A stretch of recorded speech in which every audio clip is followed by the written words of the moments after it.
versículo maravilloso, es uno de mis versículos favoritos, porque no hay duda alguna que nos encontramos en un tiempo profético especial, donde las profecías para los últimos tiempos se están cumpliendo con una rapidez vertiginosa. Y es importante que al cobrar conciencia de que el Espíritu Santo está comenzando a moverse en miles de iglesias alrededor del mundo y en millones de corazones de todos aquellos que han puesto su fe y su confianza en el Hijo de Dios Jesucristo, entendamos qué corta es la vida. Qué corta es la vida. Y además de esto, que pasa con una rapidez tremenda, como dice en Santiago 4, es como un vapor la vida, que aparece y desaparece.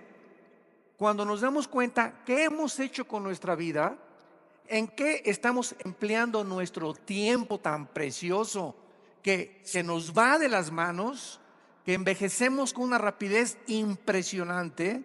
Cuando vemos a las criaturas pequeñas nacer y a los 2, 3 años a nuestros nietos, nos damos cuenta qué rápido pasa la vida. De veras debemos de considerar que estamos en la penumbra de la muerte, porque todos los seres humanos estamos en una fila esperando la condenación final, o sea, la muerte. No la condenación eterna del alma, sino somos reos condenados a morir todos los seres humanos. Porque dice la Biblia en Hebreos 9:27, está establecido que todos nosotros muramos una sola vez. Y después de la muerte no hay limbo, no hay purgatorio, no hay ningún otro estado intermedio, no hay reencarnación, solamente hay cielo o infierno. Y ante esta expectativa que todos nosotros debemos de tener, de que tal vez hoy saliendo puedes tú morir, una embolia, un ataque al corazón, un accidente, nadie en esta mañana, ni de los que nos escuchan a través de las redes sociales, tenemos la seguridad de poder amanecer mañana. Entonces, este mensaje que les quiero compartir es precisamente relacionado con la convicción y las responsabilidades que tenemos como familia cristiana para de veras dedicar nuestras vidas a aquello que es lo único por lo cual vale la pena vivir. Dice en 1 Pedro 4:7, mas el fin de todas las cosas se acerca. Sed pues sobrios y velad en oración. No cabe duda que todos los eventos profetizados en la Biblia acerca de los últimos tiempos están ya siendo cumplidos. Estamos en una generación que hemos sido testigos desde el siglo pasado del aumento del conocimiento, del aumento de la tecnología, de qué forma el mundo alcanzó la cúspide el siglo pasado de los descubrimientos, una época cibernética de tecnología, de iPhones, de iPads, de internet, de chips, etcétera, etcétera. Y a pesar de todos estos descubrimientos y avances increíbles científicos, es increíble que nos encontremos al borde de una tercera guerra mundial, donde vemos las naciones y los gobernantes que están ahorita en el mundo, de las aproximadamente 200 naciones que forman el planeta Tierra, confundidos económicamente, sociológicamente, religiosamente, filosóficamente, y donde el mundo está, ya no hay aire, está contaminado, ya no hay comida porque está contaminada, ya no hay agua en los ríos, en los mares contaminados con los millones de litros de petróleo que se han derramado, y todo el planeta lo vemos envuelto como en una nube oscura. El suicidio ha aumentado en los niños de entre 9 y 16 años de edad. Entre 9 y 16 años de edad, los niños ni siquiera están alcanzando la pubertad y se están quitando la vida. Nunca antes había pasado esto. Nunca se habían recetado tantas pastillas tranquilizantes como en el siglo XXI. Se calcula que el año pasado se recetaron más de 565 millones de pastillas tranquilizantes en una sola nación de Europa. Es impresionante. Los psicólogos, los psiquiatras, los sociólogos están confirmando que la enfermedad del ser humano en el siglo XXI es el estrés. El estrés se considera actualmente por las mayores revistas científicas como la causa de las principales enfermedades mentales y físicas del ser humano: el estrés. ¿Qué es el estrés? Es una condición de falta de paz, de ansiedad, de incertidumbre del futuro, de enojo, de rabia, de ira, de injusticia, de intranquilidad, de perturbación interna, y que no te deja dormir, que vives ansioso, no sabes cuál es el propósito de la vida, el trabajo, y se cae el dólar, y se cae el petróleo, etcétera, etcétera, y hace que el ser humano llegue a este punto donde ya no tiene paz. Y eso provoca, desde que se descubrieron las enfermedades psicosomáticas, psicomente, soma cuerpo, las enfermedades que produce la mente intranquila, al hígado, al estómago, a los pulmones, al corazón, al páncreas, a la vesícula biliar, etcétera, etcétera. Es increíble cómo ahora se ha descubierto y confirmado que un estado mental anormal afecta a tu salud. Sin embargo, a la luz de todos estos acontecimientos y de todas estas profecías que hemos visto que se han estado cumpliendo, y hemos dado cantidad de seminarios acerca de profecías, dos preguntas muy importantes tenemos que contestar. La primera: ¿qué efecto tiene en tu vida y en mi vida al saber que nos encontramos en la última generación? Esto es demasiado solemne y demasiado serio. ¿Qué efecto tiene al conocer en este libro que es la Biblia, y que ya no hay duda que nos encontramos al final de la historia, por todo lo que nos está rodeando, como jamás en la historia habían convergido todas las profesiones como lo han hecho ahora en el siglo XXI? ¿Qué efecto debe tener en mi vida y en mi relación con Dios? Y la segunda pregunta es: toda esta información que tenemos del fin de la historia y del ser humano, ¿es simplemente algo fascinante y sensacionalista para mis oídos y para mi conocimiento intelectual? ¿O toda esta información nos las dio Dios para prepararnos para recibirle? Cuando Cristo vino en su primera venida, el pueblo de Israel no le reconoció. No estaban listos, más que pequeñas personas como Anita, ¿verdad? Y como María, y como su prima Elizabeth, y como todos los que estaban, a quienes el Hijo de Dios se reveló. Pero tú estás preparado verdaderamente. Vives una vida, como vimos en el seminario de matrimonios ayer, vives una vida de santidad con tu esposa. ¿Le eres fiel a tu esposa, no solamente físicamente, sino con tus pensamientos también? ¿O eres una persona adúltera? ¿Eres una persona adicta a la pornografía? ¿Eres una persona que no puedes evitar ver a una mujer y desnudarla de la cabeza a los pies? ¿Eres una persona honesta y íntegra en tu trabajo, en tu trato y en tus relaciones con tu prójimo? ¿O eres una persona endeudada y que debes y que ni siquiera te interesa pagar tus deudas y te llamas cristiano? Y se llaman cristianos jóvenes cuando ustedes tienen una relación de fornicación con tu novia, donde se manosean los dos sin estar casados, brincando privilegios que no les pertenecen. ¿En qué situación nos encontramos para realmente, si Cristo viniera hoy en la noche, o si tú murieras hoy en la noche, en qué condición podrías encontrarte delante de Dios? En la segunda carta a los Corintios, capítulo 13, segunda de Corintios, capítulo 13, versículo 5, el apóstol Pablo exhorta y nos dice: examinaos a vosotros mismos si estáis en la fe. Pruébense a ustedes mismos. ¿O no conocen que a ustedes mismos que Jesucristo está en ustedes, a menos que estén reprobados? La Biblia nos manda a hacer este examen de conciencia, de llegar tal vez hoy en la noche o acabando esta conferencia, e hincarte junto a tu cama, o mañana temprano, tal vez mejor hoy antes de que amanezcas, y decirle: Señor, aquí estoy. No hay nada que te pueda engañar de mi vida. Mi vida está desnuda ante tus ojos. Tú eres el Dios que todo lo examina y que todo lo ve. Yo me llamo tu hijo, me llamo tu hija. Padre, muéstrame en qué áreas de mi vida estoy mal. Quiero servirte, quiero amarte, quiero que me vaya bien, quiero que me bendigas, mi matrimonio, mis hijos. Padre, ayúdame, y confiésale a Dios las áreas de tu vida Señor, no puedo ya con la pornografía, ayúdame con el alcohol, con este vicio, con esta adicción. Soy un deshonesto, debo este dinero. Tú lo sabes, no te puedo engañar, oh Dios todopoderoso, poderoso Dios. Ayúdame, te confieso mis pecados. Entrégale tu vida al Señor, pero no los escondas, porque dice en Proverbios 28: el que esconde sus pecados no prosperará, mas el que los confiesa y se aparta alcanzará misericordia. En el Salmo 66 David decía: si yo hubiese mirado la iniquidad, el Señor no me habría escuchado. No podemos ser cínicos con Dios, no podemos ser deshonestos con Dios.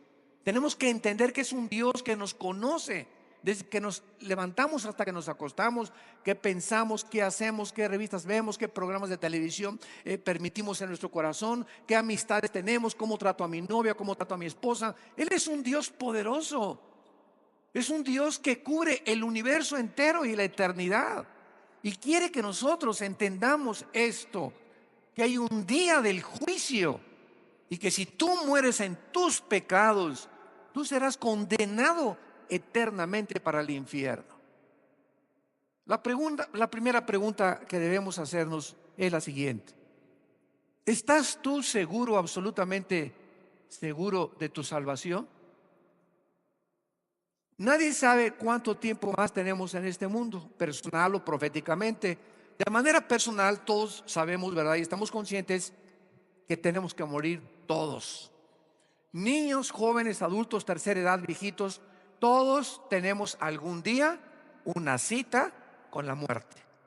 Proféticamente, Cristo puede venir en cualquier momento por nosotros para llevarnos al cielo, por lo que todos los incrédulos que se van a quedar aquí en este planeta van a experimentar los horrores y los juicios tan devastadores y terribles que se llaman en la Biblia la gran tribulación, que lo cubre el capítulo 6 al capítulo 19 del libro del Apocalipsis.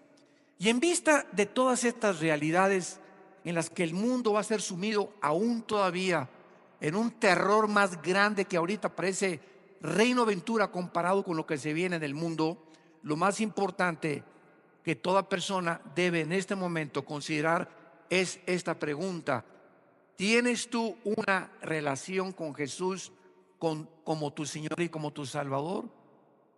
Yo no te pregunto si eres católico, o si eres evangélico, o si eres mormón, o si eres testigo de Jehová, o qué religión tengas. Esa no es la pregunta que estamos ahorita considerando. La pregunta que yo te estoy haciendo es: ¿tú tienes una relación diaria con alguien que vive y que se llama Jesucristo? ¿Lo has descubierto que Él está vivo? ¿O eres una persona simplemente religiosa que vienes el domingo, cumples tu miércoles de ceniza, tu peregrinación, la Pascua, lo que tú quieras, pero no tienes una relación diaria con el Hijo de Dios? Esta es la grande diferencia entre un religioso y un cristiano. El religioso es una persona que tiene una religión donde cumple sus ritos, sus ceremonias, sus liturgias, las obligaciones de la religión. Y el cristiano es una persona que no tiene una religión, es una persona que tiene una relación viva, dinámica, orgánica con alguien que vive, que se llama Jesús. Y esa relación solamente se puede tener y solamente se puede mantener y sostener a través de la Biblia. No hay otra manera de poder yo tener contacto con ese Dios, ni poder saber lo que Él quiere para mi vida, ni expresar mis emociones ni mis sentimientos, si no es a través de la Biblia. La segunda pregunta es entonces: si tú tienes esa relación con Jesucristo porque eres cristiano y no religioso, y ahorita comienza a descubrir realmente qué es lo que eres, si religioso o cristiano, entonces la segunda pregunta es obvia: ¿lees diario? ¿Tienes un tiempo de devocional diario con la Biblia?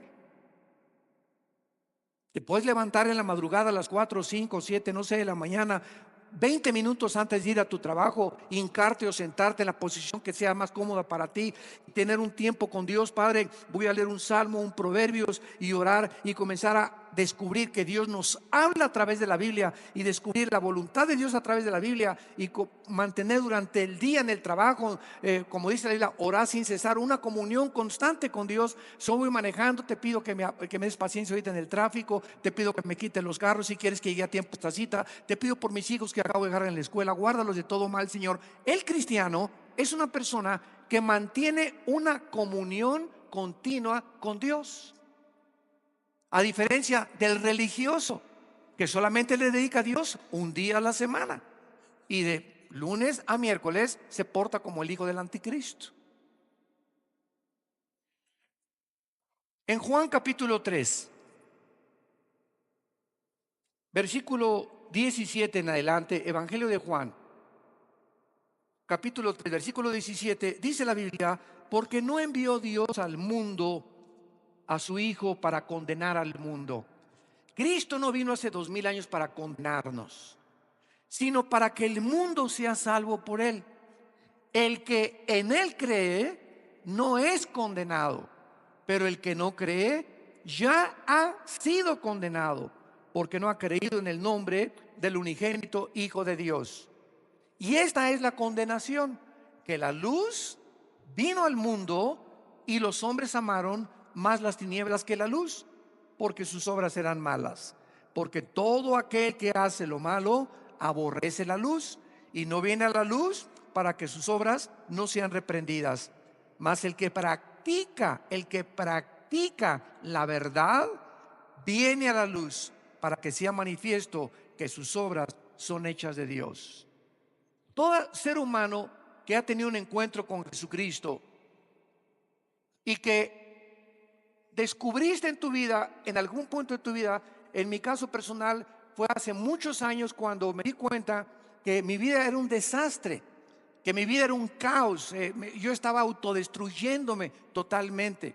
Y precisamente mi hermano Alejandro, el que se encuentra ahorita enfermo, fue el que me abrió los ojos, me abrió la Biblia y tuve un encuentro con Jesús. Comencé a leer Juan 14:6, yo soy el camino, la verdad y la vida, y descubrí que Cristo no era Mahatma Gandhi, no era Buda, no era Mahoma, no era Confucio, no era Zoroastro, sino que él había hecho declaraciones como: yo soy la resurrección y la vida, yo soy el pan que descendió del cielo, yo soy el principio y yo soy el final, yo soy el que estuve muerto, mas he aquí que vivo. Y estas declaraciones de Jesucristo me hicieron caer de rodillas. Y como me dijo mi hermano, tú no tienes una tercera alternativa con Cristo. O él fue un psicópata, loco, paranoico, esquizofrénico, el más grande que la humanidad ha conocido, o te caes de rodillas y le llamas Padre Santo, Hijo de Dios, Dios mío y Señor mío. Pero no me vengas, me decía mi hermano, no inventes que solamente es un maestro de moral, un gran filósofo como todos los que han existido. Él no nos da esa tercera opción. Él es lo que él dijo ser, o fue un mentiroso. Pero nunca lo clasifiques entre un gran maestro de moral, porque él no dijo solamente que venía a traernos una moral. Él nos vino a decir que él nos venía a traer la vida, a conectarnos con nuestro Creador otra vez. Y sus declaraciones son impresionantes a la luz de las declaraciones de todos los demás líderes religiosos que han existido en el pasado. Compáralas simplemente. Fue lo que yo hice. Yo estudié a Buda, estudié a Mahatma Gandhi. Estaba una búsqueda impresionante filosófica. Era ateo, además de todas estas cosas. Había llegado a convencerme que ya Dios no podía existir. ¿Y todo por qué? Por el programa equivocado que habían puesto mis amigos y mis maestros en mi mente. Y cuando me encuentro con Jesús, Él viene a cambiar nuestras vidas. Si tú te llamas cristiano y tu vida no ha sido revolucionada, donde ya tratas diferente a tu esposa, tratas diferente a tus hijos, a tus padres, a tu novia no la tocas porque sabes que no debes hacerlo, ni, como dicen vulgarmente, comerte la torta antes de tiempo, hasta el día de la boda, hasta el día de tu luna de miel. Tú le entregas tu cuerpo y le dices: Panchita, este es mi cuerpo que he guardado hasta el día virgen, hasta el día, para esta noche que sea para ti. Igual la mujer, ¿verdad? Este es mi cuerpo, es el mejor regalo de bodas que yo te doy. Me he mantenido virgen ante los ojos de Dios y ante ti. ¿Por qué? Porque amo a Jesucristo. Cuando comenzamos a vivir esa vida de santidad, de dedicación, de consagración, no se imaginan las grandes bendiciones que Dios nos da. Pero tenemos que cobrar realidad. ¿Qué es el cristianismo? Ya tenemos que despertar. Ya tenemos que cobrar conciencia que el mundo se está hundiendo, el Titanic, el barco se está hundiendo, y el grito es: sálvese el que pueda. Ya no hay más que sálvese el que pueda. Ya deja de vivir esa vida vana, vacía, hueca, falsa, hipócrita que muchos están viviendo. Llegó el momento de la realidad, donde tenemos que cobrar conciencia si somos o no somos, porque Dios viene a juzgar al mundo. Ya no viene como vino Cristo a salvarnos, ahora viene a condenar a aquellos que se han burlado de Él. Las buenas noticias del Evangelio, ¿verdad? Las malas noticias son esas que declara que todos somos pecadores y separados de Dios, por cuanto todos pecamos y estamos destituidos de la gloria de Dios. Nacimos en pecado tú y yo, y la paga del pecado es la muerte. La Biblia pregunta: ¿qué vas a hacer con tus pecados? ¿Te vas a ir de peregrinación a la villa para que Dios te perdone tus pecados? ¿O vas a agarrar una penca de plátanos y te vas a comenzar a golpear para sacarte sangre y decirle: Señor, mira lo que estoy haciendo para perdonar mis pecados? ¿O te vas a formar parte, a ser miembro de una religión? Todos estos métodos los hemos inventado porque nos sabemos pecadores. Pero la Biblia tiene otro mensaje: que tú no tienes que hacer nada. Cristo en una cruz hizo lo que nosotros no podíamos hacer.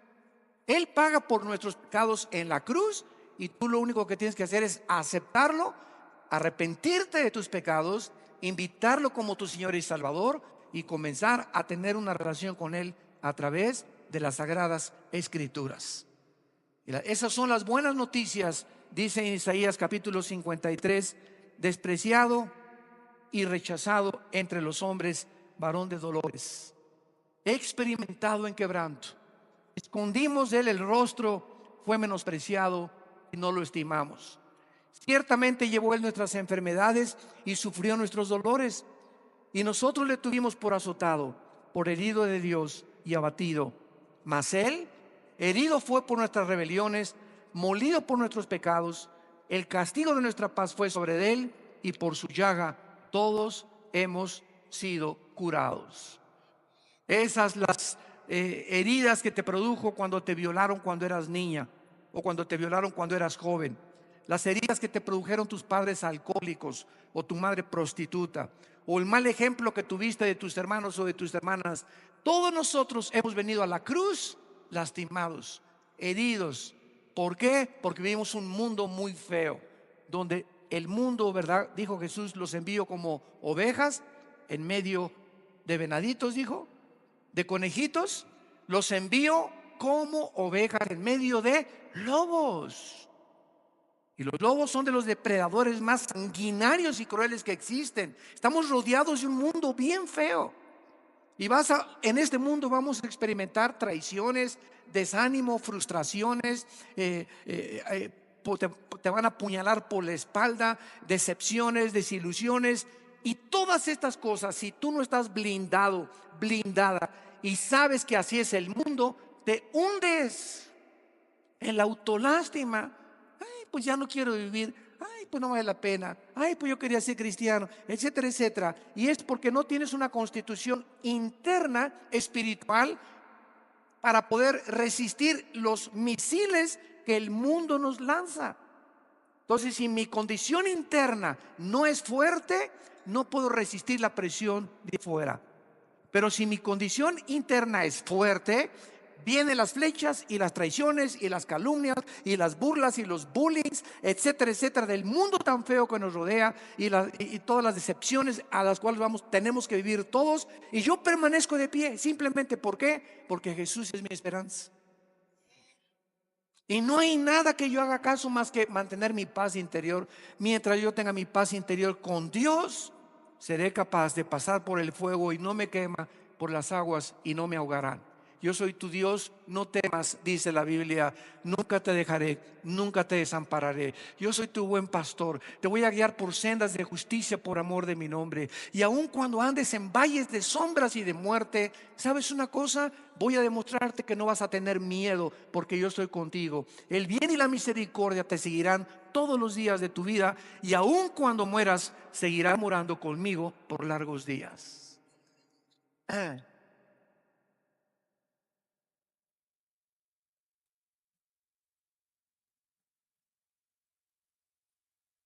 La muerte de Cristo nos ha perdonado todos nuestros pecados, pasados, presentes y futuros.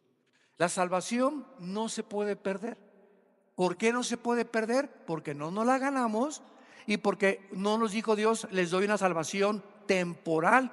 Y después de que te salve, va a depender de ti. Si te portas bien, entonces mantiene la salvación. Si te portas mal, pierde la salvación. Ese no es el mensaje de la Biblia. La Biblia es, te doy una salvación eterna. Ya estuvimos en Cristo en la cruz, con Él fuimos muertos en la cruz, sepultados con Él y resucitados con Él.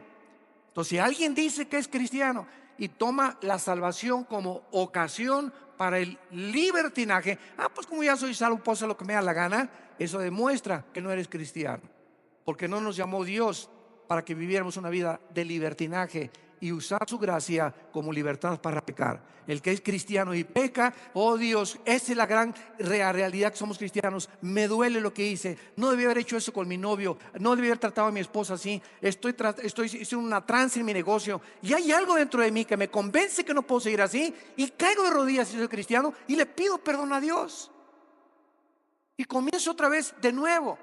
Y si yo insisto en vivir una vida de pecado, diciendo que soy cristiano, dice Hebreos capítulo 12, Dios al que ama, pau, lo disciplina. Si tú eres cristiano y comienzas a pecar continuamente y te olvidas del Señor y realmente fuiste regenerado por el Espíritu Santo, te va a ir como en feria.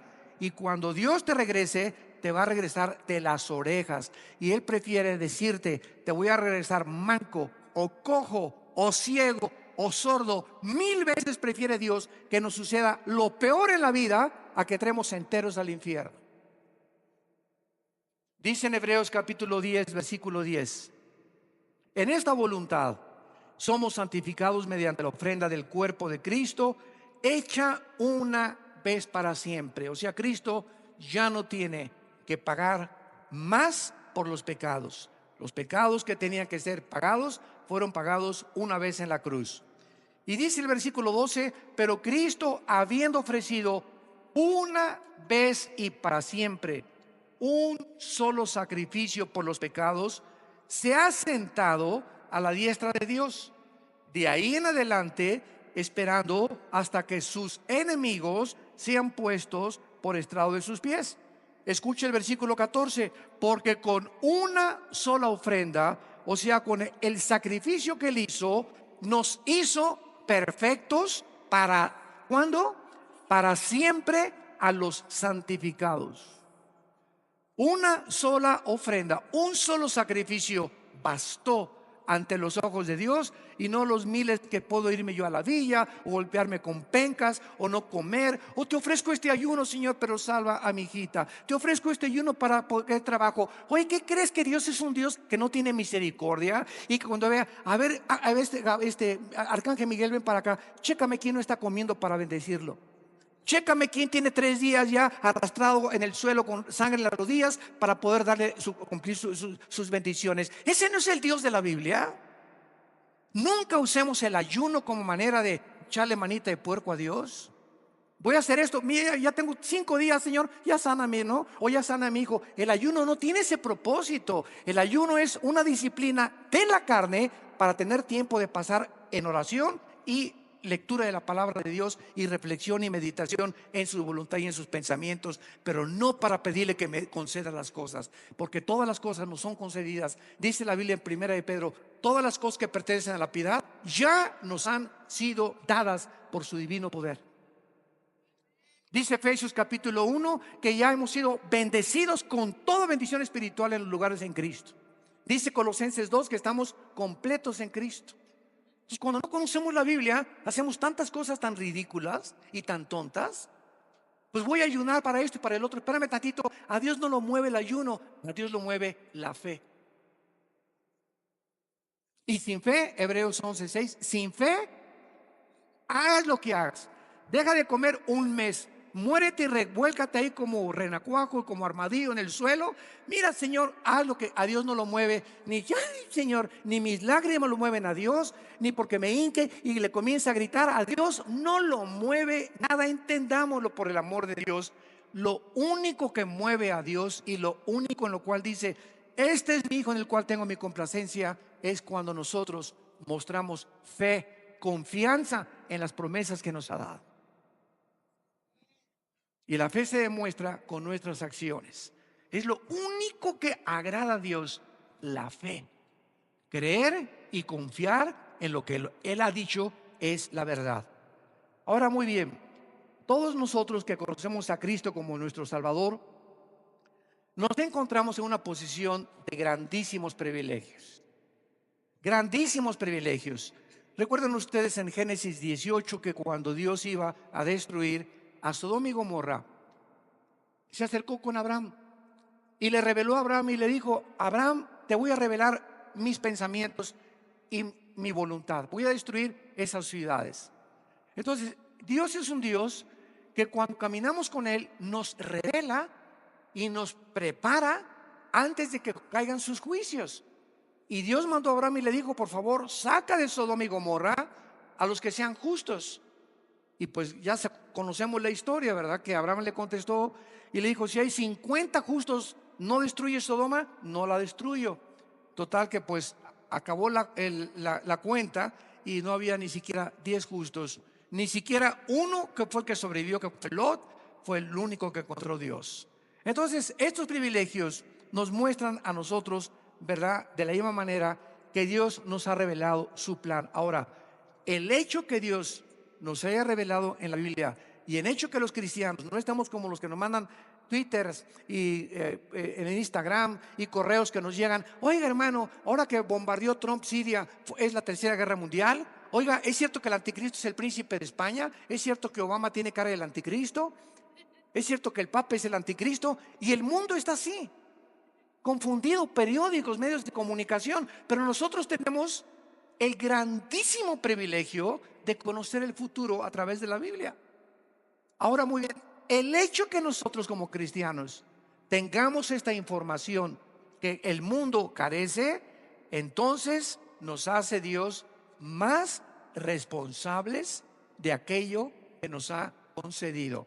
Porque al que mucho se le da, mucho se le va a pedir.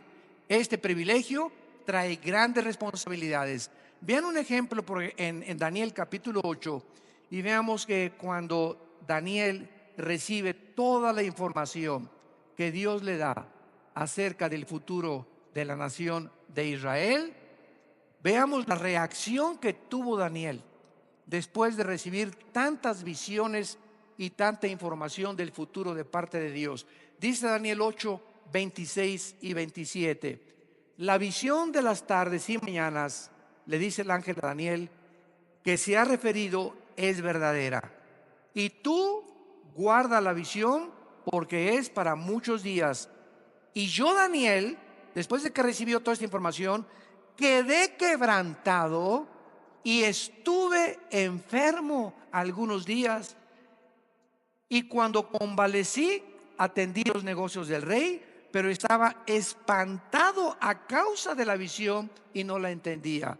Y el capítulo 9 nos lleva a una de las oraciones más hermosas de la Biblia, donde David, al darse cuenta que estaba a punto de cumplirse la cautividad babilónica, que su pueblo, los judíos, iban a regresar a Jerusalén porque se cumplía la profecía de Dios, que eran 70 años de cautiverio, Daniel en el capítulo 9 cae de rodillas al saber lo que iba a acontecer, y entonces dedica días, 2 semanas de ayuno, no para moverle la mano a Dios, sino para que Dios le diera y estuviera más cerca de él sabiduría y entendimiento, porque él no podía soportar lo que vendría sobre su pueblo. Nosotros, los cristianos del siglo XXI, al tener conocimiento de lo que Dios nos ha revelado en la Biblia, que el mundo se encuentra a punto de naufragar, que el barco está a punto de hundirse,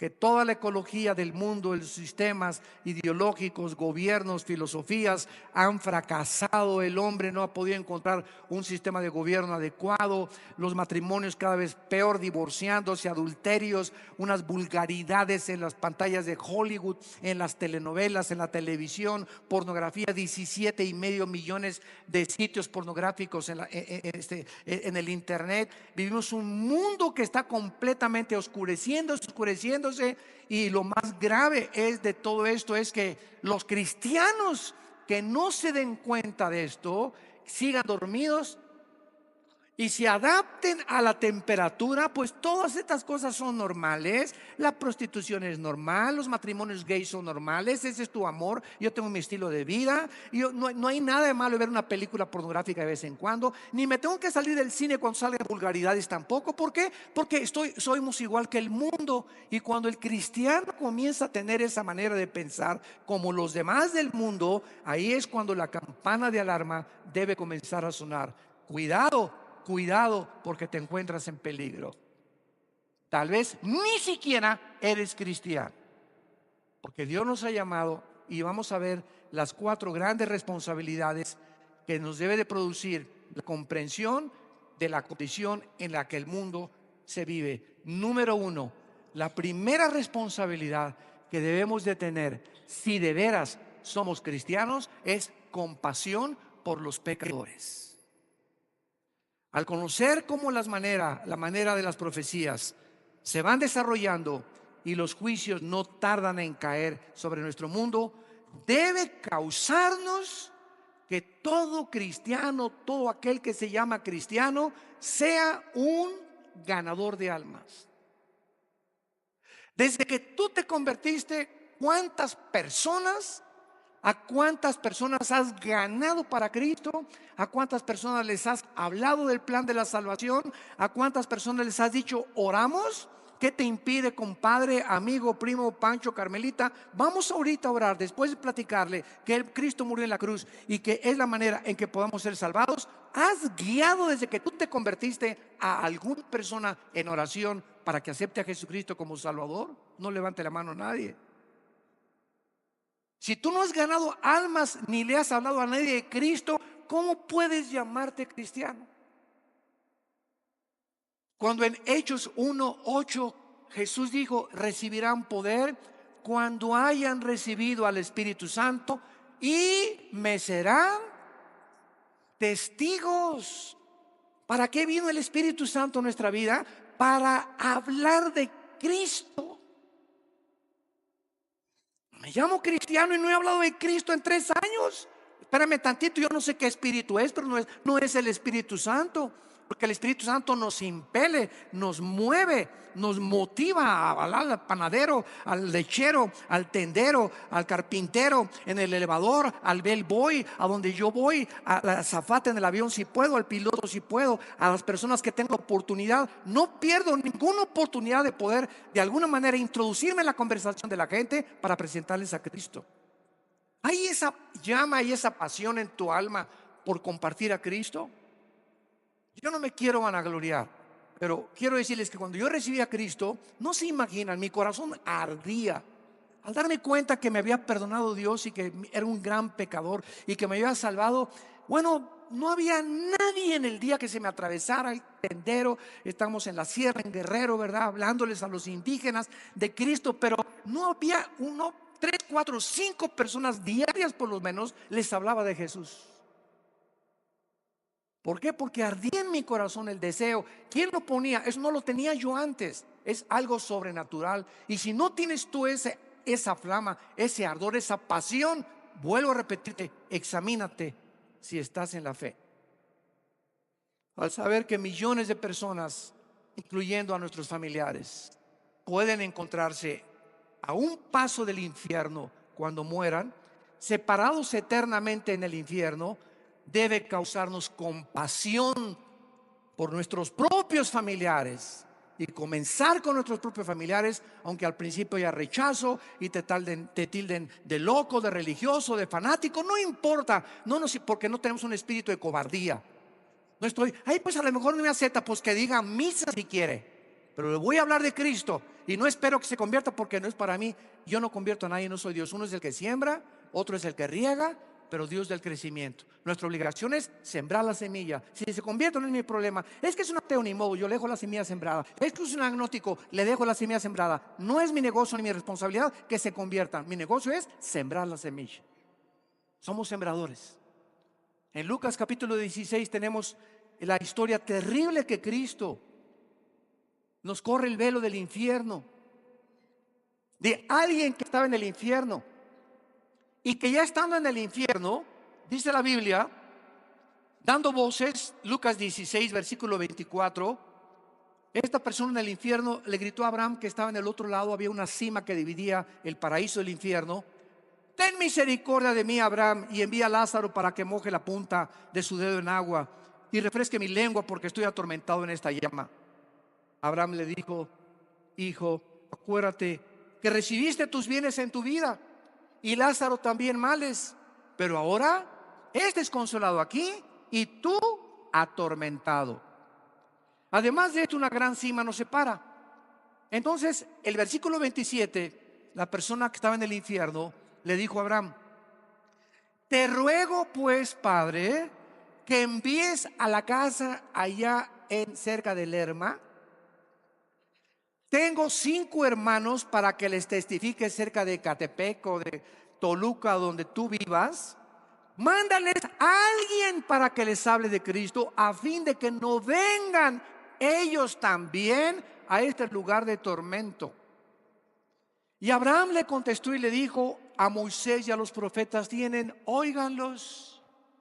Él entonces dijo: no, padre Abraham, pero si alguno fuere de ellos de entre los muertos, se arrepentirán. O sea, si alguien se levanta en la noche y le jala las patas a mi hermano, o a mi tía, o a mi madrina, y le jala los piecitos y le dice: yo soy el ángel, arrepiente tus pecados. O sea, buscando maneras, o un milagro que vea. No.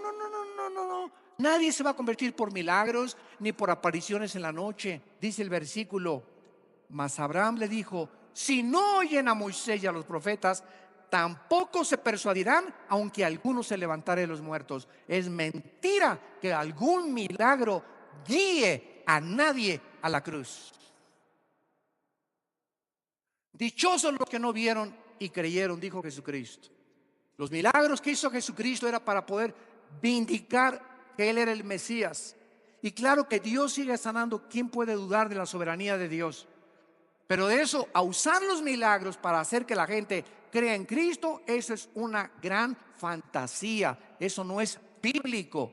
Yo puedo ver ahorita, traigo a mi tío y que es ateo, y veo que se para alguien de la silla de ruedas y mi tío va a decir: es verdad, de veras se levantó y tenía 15 años en la silla de ruedas. Pregunta, esas emociones de mi tío y sus sentimientos que lo llevaron hasta arriba al ver ese espectáculo, la pregunta es: ¿cuánto le van a durar? A los 4 días ya se olvidó de eso. ¿Por qué? Porque lo que los milagros hacen es exaltar las emociones nada más. Pero lo que nos hace renacer, lo que logra la conversión interna del ser humano, es la palabra de Dios. Primera de Pedro 1:23, habiendo sido renacidos, hemos vuelto a nacer de nuevo por la semilla incorruptible que es la palabra de Dios. Nadie puede convertirse ni hacerse cristiano si antes no oyó el evangelio de la gracia de Cristo. Tú le puedes hablar a una persona: pues Dios es bueno y Dios te ama. Sí, ¿y qué? También Alá me ama. También los hindúes tienen 7 millones de dioses. Cuando tú hablas y dices simplemente: pues Dios acepta a Dios, ¿cuál Dios?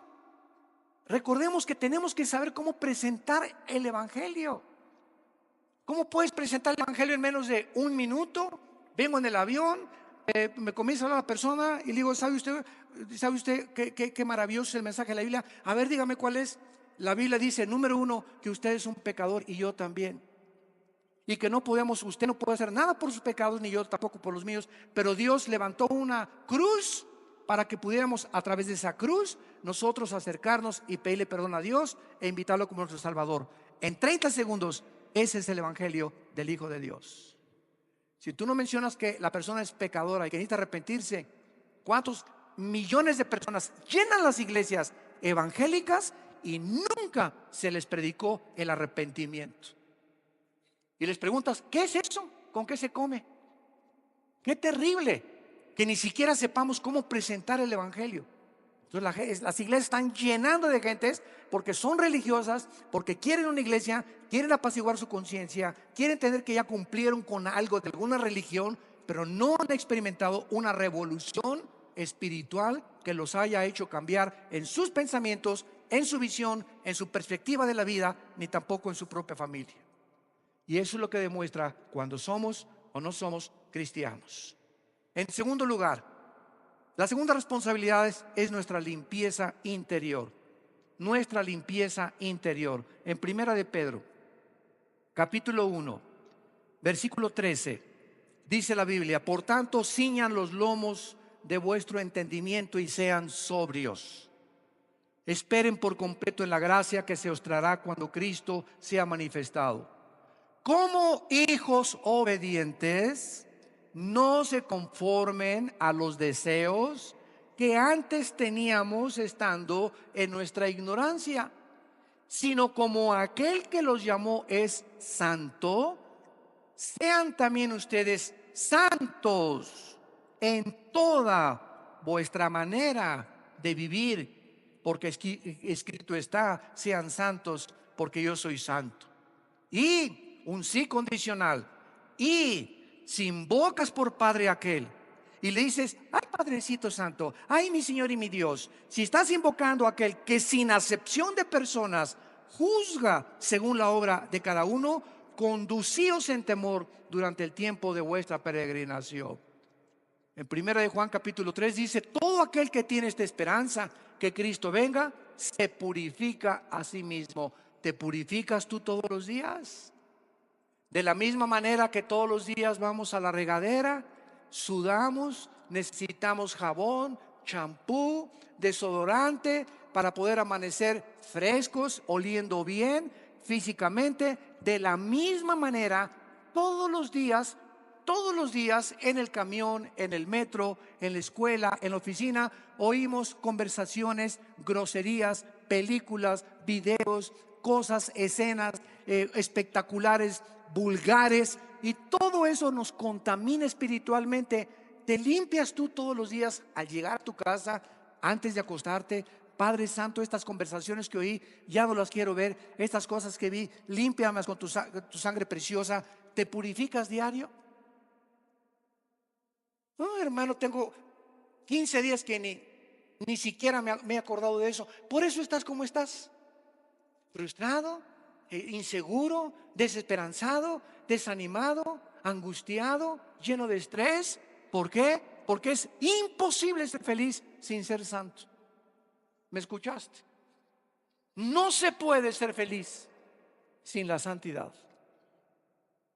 La única manera de poder vivir una vida en paz, con seguridad, con propósito, con significado, es en la santidad, obedeciendo la palabra de Dios. En tercer lugar, nuestra responsabilidad es consuelo para el sufrimiento.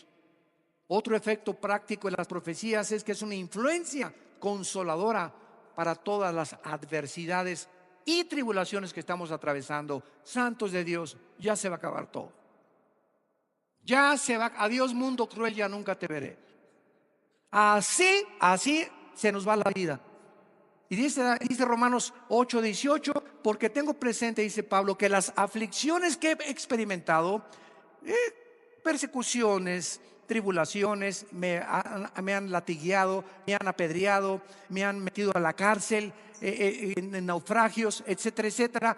Ninguna de las cosas, enfermedades, tristezas, pérdida de los seres queridos, todas esas cosas no son comparables con las bendiciones que vamos a recibir en el mundo venidero.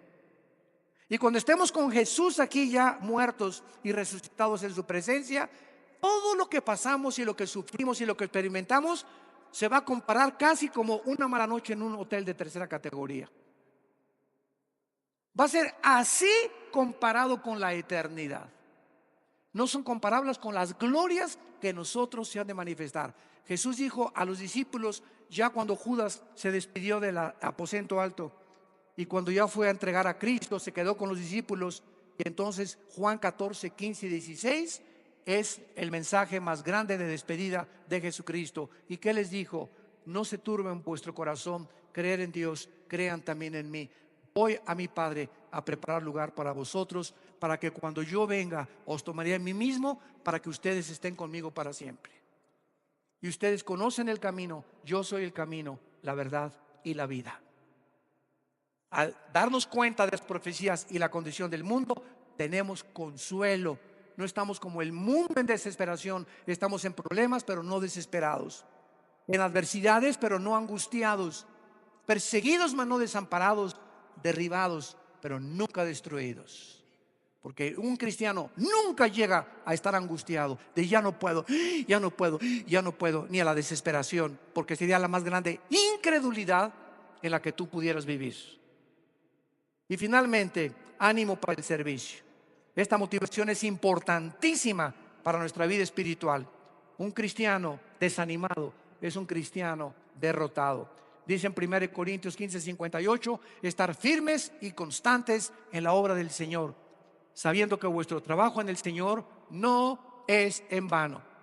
Jesús dijo, un vaso de agua, un simple vaso de agua que no vale ni 25 centavos, que tú des a alguien en mi nombre, te será recompensado en la otra vida. No nos cansemos de hacer el bien, porque vamos a sembrar tarde o temprano. No nos cansemos de hacer el bien. Aunque el mundo te pague equivocadamente, no te canses de sembrar. No te canses de predicar. No te canses de consolar a la gente y tener este consuelo que Dios nos ha dado, porque Jesús viene y pronto con su recompensa, para que cada uno de nosotros recibamos de acuerdo a lo que Él ha prometido. Te damos gracias, Señor, por tu palabra en esta mañana, por redarguir nuestros corazones. Qué importante es examinarnos sinceramente ante la condición en la que el mundo vive, si verdaderamente estamos en la fe. Oh Dios, nuestra alma está de por medio. Es algo demasiado solemne, el estado eterno de nuestra alma. Y si alguna persona en esta mañana, o aquellos que nos escuchan a través de las redes sociales, no está segura de que verdaderamente tienes a Cristo en tu vida, asegúrate en este instante. ¿Cómo lo puedo hacer?, me preguntarás. Simplemente, después de escuchar este mensaje precioso, majestuoso, eterno de la palabra de Dios, dile con todo tu corazón a Dios en este momento: mi Señor y mi Dios, pienso y siento que no te conozco. Tengo dudas de mi propia salvación. Señor Jesucristo, creo que en esa cruz, con tu sangre preciosa, pagaste con ella la cuenta pendiente de pecado que yo tenía contigo. Reconozco que nunca hubiera yo podido pagar esa cuenta con ningún sacrificio y con ninguna buena obra. Tú lo hiciste todo en mi lugar para mostrarme tu gracia, tu amor infinito, porque de tal manera me has amado que has dado a tu Hijo Jesucristo en mi lugar. Señor Jesús, como creo que a los 3 días tu Padre te levantó de los muertos, te pido que entres a mi vida en este instante. Te recibo como mi Señor y mi Salvador. Lávame y perdóname de todas mis maldades de mi vida pasada. Hazme una nueva criatura, y con el poder de tu Espíritu viviré para hablar de ti, porque la vida es corta y quiero emplear mi corta vida en compartir este mensaje glorioso y arrebatar miles o cientos de almas del infierno para tu gloria eterna, Hijo de Dios. Amén. Amén y amén.